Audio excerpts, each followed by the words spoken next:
What's up, collectors and Transformers enthusiasts? Today I'm going to be taking a look at the recently revealed pictures for a couple of Transformers Buzzworthy Bumblebee 2-packs, and also we got a potential high Octane Bumblebee for the Studio Series line.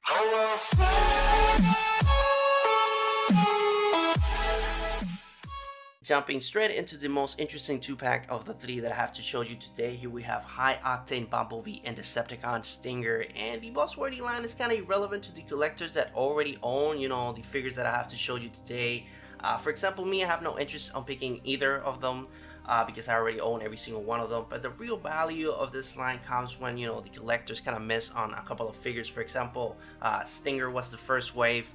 And I know some collectors that really want to own Stinger because it's a fantastic figure. The vehicle mode looks fantastic and the roll mode looks really good and really accurate, to his particular representation. But some collectors kind of miss on it, and this is kind of like a second opportunity to get them. But the most interesting thing of this 2-pack so far is High Octane Bumblebee. To those that don't know, this is pretty much the age of extinction Bumblebee. This is not a new thing. This is a pretty old figure. Nothing special on this guy. It's a repaint though. The old school one had a little bit more darker of jelly color, and this one is a little bit more brighter. I don't personally own this guy, but I got a best friend that had it, and I got to play with it, see the articulation and all the things that this guy can offer. I'm not a fan of his robo mode, but the vehicle mode looks fantastic. But the thing is that it has a number. It says 79, and we're currently on 72 for the Studio Series line. And after this upcoming one, we're gonna get Grinder, Bumblebee, Joel, and all that good stuff, and it's gonna take us to the higher 79. So I have no doubt in my mind that this guy's gonna get repackaged and re-released as a Studio Series figure for the next upcoming wave, because this is not the first time that this happens. The first time was the Studio Series 79 Bumblebee that got repainted and re-released as a Buzzworthy line, and the only difference was Sam and kind of like a lighter color, but then it got re-released again, repackaged and re-released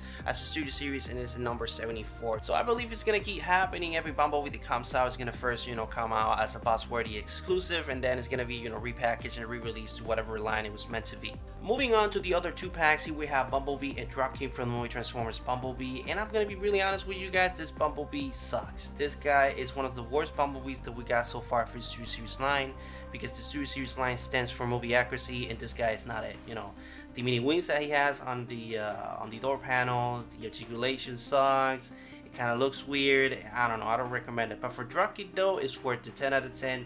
It's a fantastic figure. The vehicle mode, the roll mode, it's a great figure. I really recommend it. So it's kind of worth it. Kind of 50-50. It depends on your wallet. It depends if you're willing to spend the money on a 2-pack for for one figure, because that's essentially what you're getting, one figure. The other one is completely useless. The vehicle mode is good though. You can transform it and leave it there, but other than that, that's pretty much it for this pack. And last but not least, the last 2-pack that we're getting is Clunker Bumblebee and Barricade from the first Transformers live action movie, and this is a good package, man. Like, you're getting 2 fantastic figures, the articulation, the pulsatility options that you're getting, the paint distribution, sculpted in detail, 10 out of 10 on both modes. We're talking roll mode and vehicle mode. They're fantastic figures, 10 out of 10.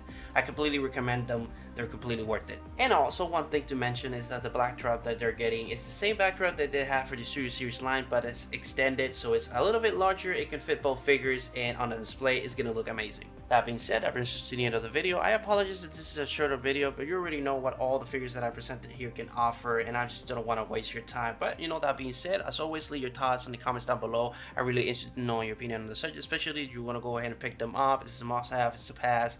And do you think that Octane Bumblebee is going to come to the Studio Series line, or you think it's going to stay on the Buzzworthy?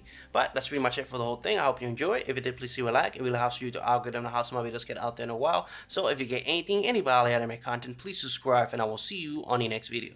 But this is pretty much it for Transformers Buzzworthy Bumblebee 2-pack.